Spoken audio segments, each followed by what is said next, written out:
আজকের এই পবিত্র জুমাতে আল্লাহর মসজিদে আসার বসার তৌফিক দিয়েছেন। মহান আল্লাহর ইশার দরবারে শুকরিয়া জ্ঞাপন করি, জবানের আওয়াজটুকু উঁচু করে জোরে সোরে পড়ি আলহামদুলিল্লাহ। শুকরিয়া করার দরকার এই কারণে, বিগত জুমা থেকে আজকের জুমা পর্যন্ত গোটা পৃথিবীতে কতই না মানুষ দুনিয়া থেকে বিদায় হয়ে গেছে, যেটা বলা ঠিক কিনা? আমরা তাদের মধ্য থেকে বেঁচে আছি, এই জন্য শুকরিয়া দরকার আছে না?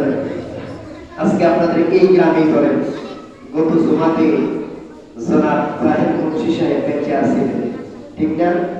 কিন্তু আজকে জুমাতে উনি নাই। হয়তো উনি মসজিদে আসতে পারেন, কিন্তু মাইকের আওয়াজ তো তার কানে গেছিল, ঠিক না? কিন্তু আজকে উনি নাই। এই জন্য আল্লাহ ওই বান্দাদেরকে সবচেয়ে বেশি পছন্দ করে।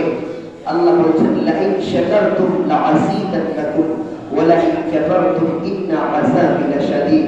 সারা আমি আল্লাহর তরফ থেকে নিয়ামত পাওয়ার পর, রিজিক পাওয়ার পর, বরকত পাওয়ার পর শুকরিয়া আদায় করে আমি আল্লাহ তাকে বেশি পছন্দ করি। সুবহানাল্লাহ। তাইলে বিগত জুমা থেকে আজকে জুমা পর্যন্ত আমরা হায়াত পেয়েছি, আল্লাহর কাছে শুকরিয়া করছি। ভালো না? ভালো, ঠিক কিনা? সেজন্য আমরা শুকরিয়া আদায় করলাম।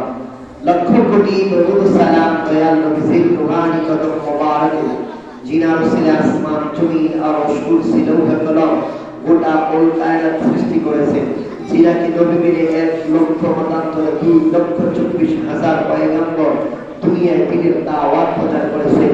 বিনা দরখাস্তে আল্লাহ তাআলা আপনাকে আমাকে আখিরি পয়গম্বরের উম্মত হিসেবে কবুল করেছেন। শুকরিয়া দেন আরেকবার করি আলহামদুলিল্লাহ। আজকের খুতবার বিষয়বস্তু হলো সাধারণ নসিহত তথা আমলের কথা বলা হবে। আল্লাহ তাআলা আমাকে বলার আপনাদের প্রত্যেককে শ্রবণ করে বুঝে আমল করার তৌফিক দান করুন। সবাই বলি আমিন। জিকুল ইসলামিক মজমা আলহামদুলিল্লাহ দিয়ে শুরু হয়, আর ইনশাআল্লাহ অথবা ও আখির দাওয়ানা আলহামদুলিল্লাহ বলে শেষ হয়। যেটা ঠিক না? কিন্তু মাঝখানে একটা ফজিলতপূর্ণ শব্দ আছে, যেটা আপনি আমি পড়লে আপনার আমার নেকির পাল্লা আল্লাহ তাআলা যতদূর আছে তার থেকে বাড়ায় দেন। সুবহানাল্লাহ। এবং এই আমলটা আমাদের করা দরকার আছে না? সেই আমলটার নাম হলো এই যে সুবহানাল্লাহ। আমলটার নাম কি? সুবহানাল্লাহ। মানে শুরু থেকে মাঝখানে যে তাসবিহটা সবচেয়ে বেশি জপন করা হয়, সবচেয়ে বেশি শ্রোতা এবং বক্তা সবাই বলে, সেই শব্দটার নাম হলো সুবহানাল্লাহ।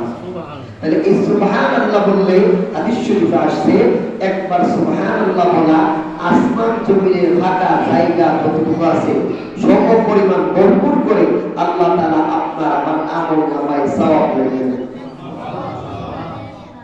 এটা কি কষ্ট হইব?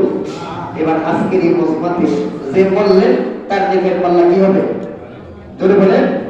আর যে বললে না, তারপর অবস্থা যেখানে আছে সেখানেই থাকে। এবার আসুন, আল্লাহর নবী সাহাবায়ে কেরামদেরকে সর্বদা হাদিস শিক্ষা দিতেন, আমল শিক্ষা দিতেন।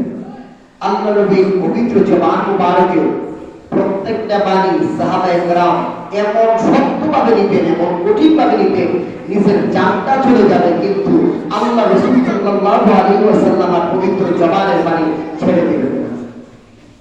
তার